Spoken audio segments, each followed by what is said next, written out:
Dahil dito na si Dexy. Papatabayan na namin si Dexy. May tinapay ako. May tinapay ako. Papakainin ko.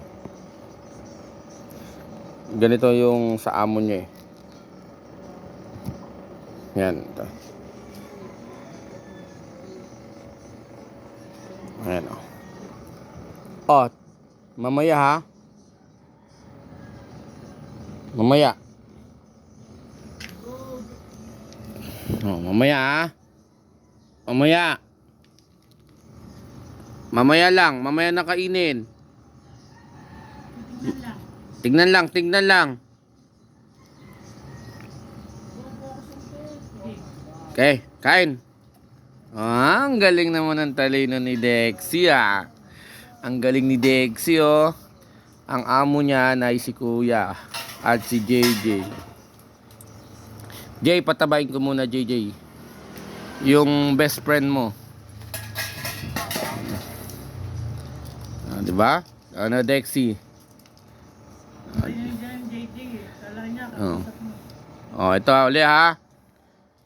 Matawag yung mga sipot-pot. Dito ka. Ito ha, tinapay uli ha, Dexy.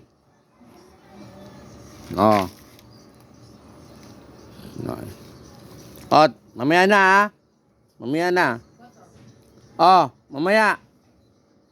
Mamaya. Kain. Ang galing.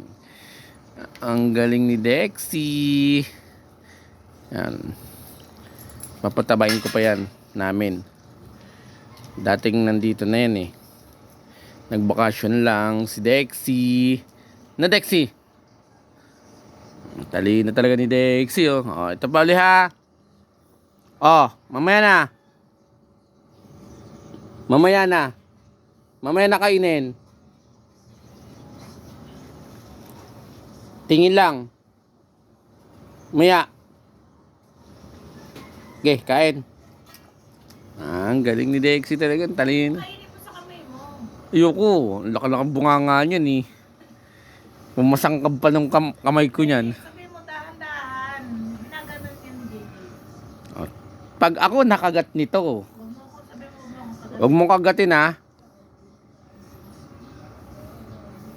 Tingin lang. Mama, kinakabahan ako eh. Tangi, huwag ganyan. Hindi nilang daliri ko naman na ano. Tingin lang. Dahan-dahan ha. Dahan-dahan lang. Makagat ako. Makakagat ako, Dexy ha. Dahan lang. Kain. Ganyan naman yan. Nakakatakot. Ang laki kasi ng bunganga ang putik. Si Dexy, papaliguan ulit nito ni. Papaliguan mo ito, ano ba? Dexy ha. Ang layo eh. Ay, layo ba? Dexy galing ni Dexy Mamaya papaliguan nyo ito. Si Putput, di subo lang eh. Dexy. 1, 2, 3. Hindi abot eh. Dexy saluhin mo ha. Ba yan? Pakainin mo na siya ng ano.